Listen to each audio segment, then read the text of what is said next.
someone asks you the dreaded question, what do you think? Do you agree with this? So what do you say?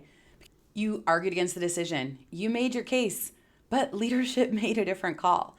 And now you have to walk into a room and explain that decision to your team. If we haven't met, I'm Andrea Baillo. I'm an executive leadership coach and former chief science officer. I help leaders put leadership into practice, especially in these messy moments when knowing what to do and actually doing it are two different things. And this is one of those moments. Your team is looking to you to make sense of a decision you didn't make and you probably don't even agree with.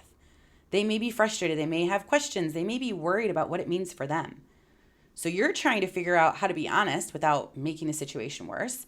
And then someone asks you the dreaded question, what do you think? Do you agree with this? So what do you say?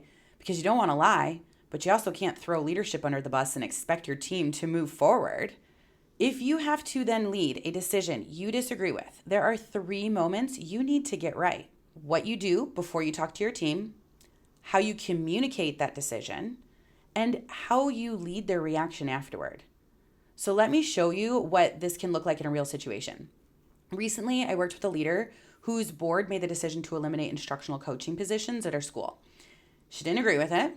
These were people she worked very closely with. She had actually been a coach herself, so she valued the work they were doing, and she had real concerns about what the organization would lose without them. So this is where the first moment matters. Before you walk into that room, you need to understand the decision well enough to lead it. That does not mean convincing yourself it was the right decision, or even pretending you suddenly agree. But if you don't understand why the decision was made, go back up the chain and ask, what problem are we solving? What trade-offs were considered? What context do I need to understand? What am I expected to communicate to my team? And is this decision actually final, right? Because you cannot give your team clarity that you don't have yourself. And there's an important distinction here. If you do have information that the decision makers don't have, raise it. If you see an ethical, legal, or safety issue, please raise it. If you're being asked to do something you genuinely cannot support, that's a different conversation. But if you've made your case, your concerns have been heard, and the decision is final, your role has changed. You are no longer advocating for whose decision or for which decision gets made. You're leading what happens next. And before you do that, you need to process your own reaction, okay? Not eliminate it, not pretend you suddenly agree, but know what belongs to you and what belongs in that meeting. Because your team is about to have their own reaction, and they should not have to carry your unresolved frustrations. So let's talk about what you could actually say. Again, you do not have to sell the decision. You don't have to convince everyone, it's a great decision, let's go, right? And you definitely don't have to say you agree when you don't. Your job is to translate it. Here's what was decided. Here's what I understand, or here's what I understand and why. Here's what it means for us. Here's what changes now, and here's what happens next. So in my client's example, that could sound something like, the decision has been made to eliminate instructional coaching positions. I know this has a significant impact on our team, and I know there are going to be questions and concerns. I want to make sure we're clear about what this decision means, the context behind it that I can share, what happens next, and what support will look like and what we'll need to do going forward to get through this transition. Notice what's not there. This wasn't my decision. I told them this was a bad idea. Don't shoot the messenger. All of those statements might make you feel better. They might even make your team feel closer to you for a minute, but you've also just undermined the decision you're responsible for helping them navigate. Now let's deal with the really uncomfortable part. Someone asks you for your opinion. You do not have to lie. However, honesty does not require a complete download of everything you think. You could say, I shared my perspective and concerns during the decision-making process. The options were considered and the decision was made. Now, let's focus on what happens next and how we work together through this as well as we can. That's honest.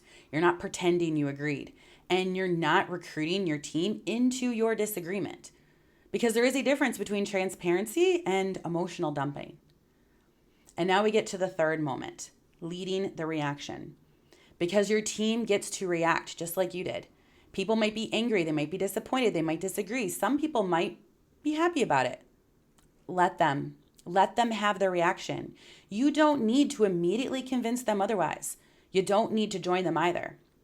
And if there's an elephant in the room, name it. In this school's case, that might sound like, I know some of you are wondering how we're going to support teachers without these positions, or I know there are concerns about where this work is going to go now. You can acknowledge the impact of a decision without agreeing with every reaction to it. And you might learn something you actually need to know, because listening doesn't mean reopening the discussion. And then after all the reactions are acknowledged, you start moving the conversation toward where people still have agency. I like to separate this into 3 questions. What has been decided, what still needs to be decided, and what can we still influence? For the school, the positions may already be going away. That part is decided, but there are still a lot of decisions to be made. What support will teachers still need? What responsibilities need to be covered? What are we losing or gaining? What risks should we be watching for? What feedback needs to go back to leadership or to the board? And what can we do to make this transition better? That's where you give people some agency back. Not by pretending they can reverse a decision that's already been made, but by helping them see where they still have influence. I've been here too. I've argued against decisions about products, equipment, and business direction. And eventually I had to recognize I made my case. The decisions were made. My responsibility changed. So if you have to lead a decision you disagree with, understand it before you lead it. Translate it without pretending you chose it. And help your team find where they still have agency and influence. Your job isn't to sell a decision you don't believe in. Your job is to lead your team through the reality of a decision that's already been made. Because sometimes leadership isn't about getting the decision we wanted. It's deciding how you're going to lead when you don't. So if you've ever had to lead a decision, that you disagreed with, please tell me in the comments, what was the hardest part? And if you want more practical conversations about the messy parts of leadership, go ahead and subscribe and turn on notifications. I will see you on the next one.